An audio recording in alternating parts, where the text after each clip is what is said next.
Hello everyone, I quite often make irregular sized cards using pieces of leftover scrap that I have lying around in my craft room. These little cards here were made using the heart embellishments that I made last week, and I'll leave the link to the video in the description box below showing how I made these. But I've just used leftover pieces of scrap craft cardstock to mount them on. Now whenever I make cards like this, I always get asked the question, what do you do about envelopes? So today I'm going to show you a really quick method of making envelopes to fit any size card. You know, larger ones than these, you can use this method to fit any size card, and it doesn't require an envelope punch board. Now this card here, let's just take this one as an example, measures roughly 4.5 by 3¼ inches. Of course I could use my envelope punch board if I wanted to and find the nearest measurements, but for those that don't have one, it's very easy to make an envelope without it. I've got here a piece of A4 craft paper. This is probably 120 GSM craft paper, and you know, if I lay this out you can see that I could quite easily get two of these end to end on one piece of paper. So I'm just going to start off by cutting this in half. You can see I've cut that A4 sheet of craft paper down into two A5 size pieces. I only need one of them, so I can use the other sheet for another one. And let me just grab my scoreboard. So I've popped my sheet of paper and my card on top onto my scoreboard, and I'm trying to get it fairly central as I can. And I'm just going to have a look here now. In fact, it's probably easier if you have it slightly higher up. I'm just going to centralize it between two of the lines here. So I am going to score here like that, and here like so, and then I can fold my piece of paper in like this, and that forms the basis of my envelope, which of course is wide enough for my card to fit inside. Then I'm just going to take this part of the envelope over here. I am going to score this line here like so, and then I can pop my card on top again like this, and let's just line it up, make sure that we've got a little bit of room. You just need a little bit of wiggle room, and I'm going to score here as well.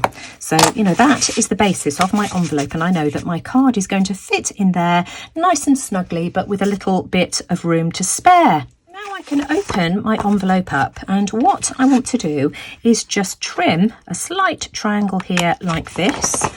Get my larger scissors just because it will be easier. Trim a slight triangle, so you can see the line here. I'm just going slightly to the left of it, so I'm just going to trim that there like that as well. And I'm going to do the same on the other side as well. So we'll trim here like this with a slight triangle, and again on the other side, so this time to the slight right of that that fold line.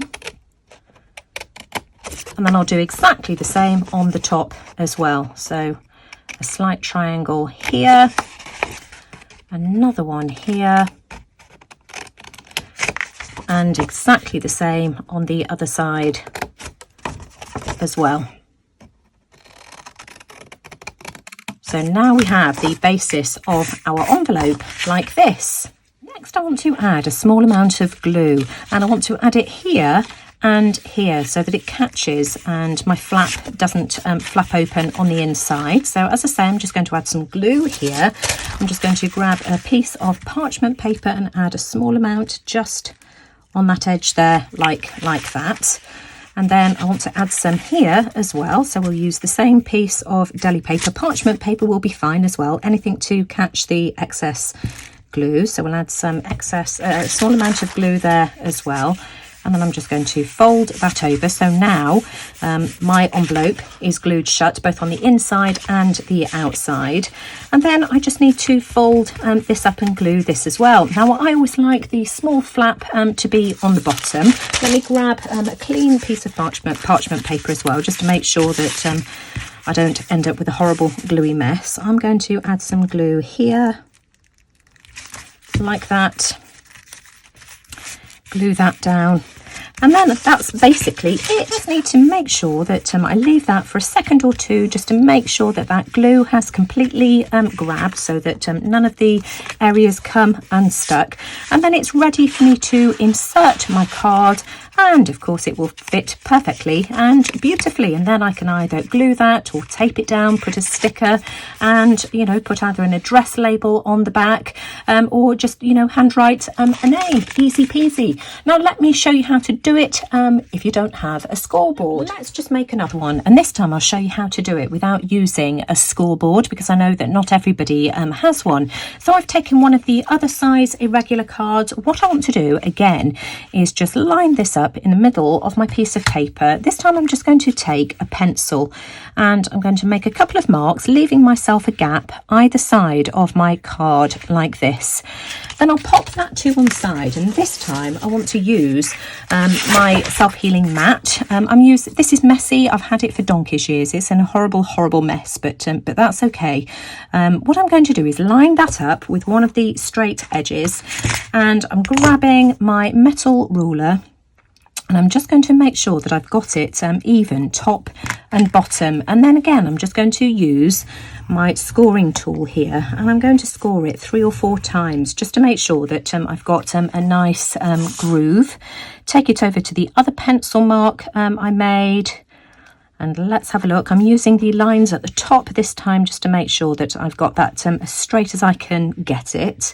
That's about right. And again, we'll make maybe 3 or 4 scores there, and then I can fold that in exactly the same way as I did before. So there we are, we've got that. Now again, I can take this over, not perfect, there we go, but it's as near as damn it. There we go, that's a bit better. So I'm taking this over to one of the lines on the right, on the left hand side, sorry, and again I'm just using those lines there just to line everything up, and I'm just going to score here like this again 3 or 4 times. Bring back my card and make myself a pencil mark. I want it to be about there like that. Make sure that that's lined up to the line on the left.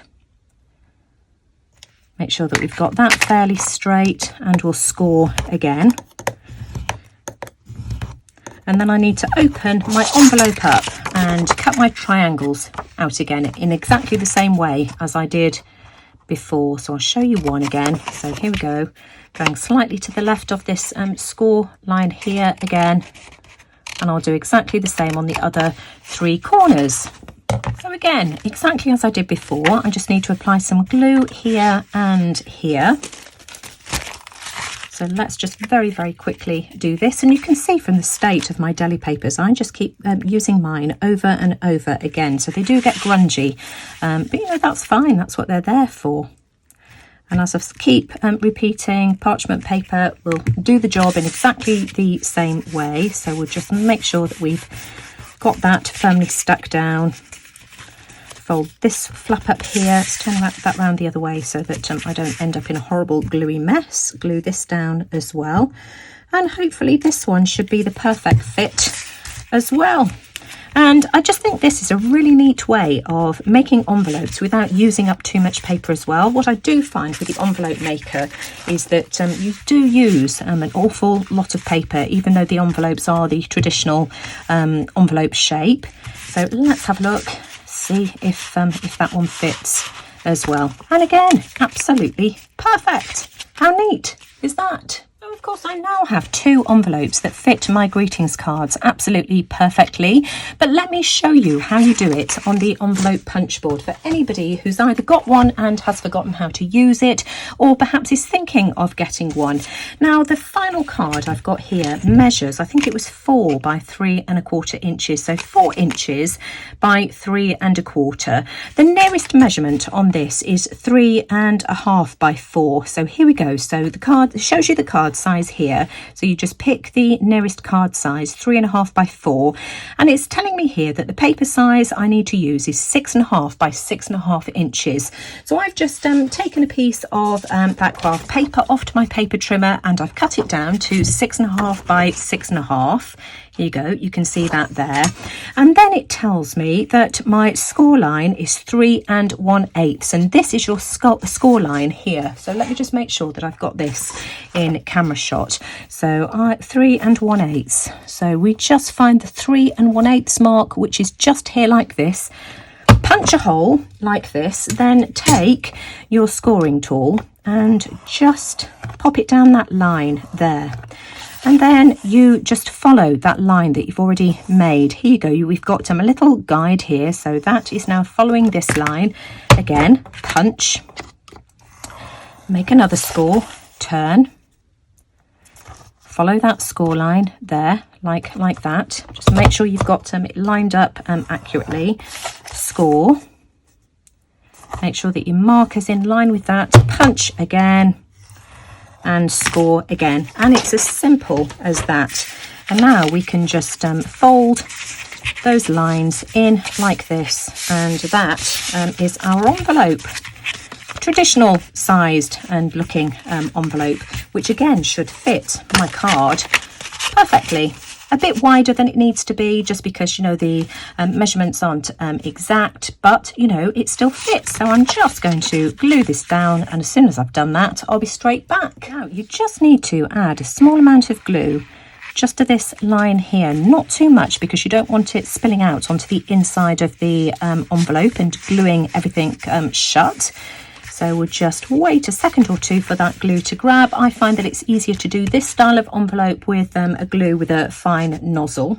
My glue has now grabbed. Let's just see if this one fits as well. I'm just going to pop my card inside, and there we go. Another envelope that fits our card absolutely beautifully. So I hope today's video tutorial was helpful to you.